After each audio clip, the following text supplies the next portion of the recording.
என் கூந்தல் தேவன் தூங்கும் பள்ளி அறையா மலர் சூடும் வயதில் என்னை மறந்து போவதுதான் முறையா?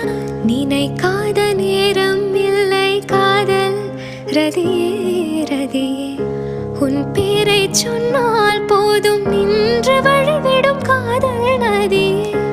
என் சுவாசம் உன் மூச்சில், உன் வார்த்தையின் பேச்சில், 5-6 நூற்றாண்டு வாழ்வோம் என் வாழ்வேவா. மலர்களே மலர்களே இது என்ன கனவா? மலைகளே மலைகளே இது என்ன நினைவா? உருகியது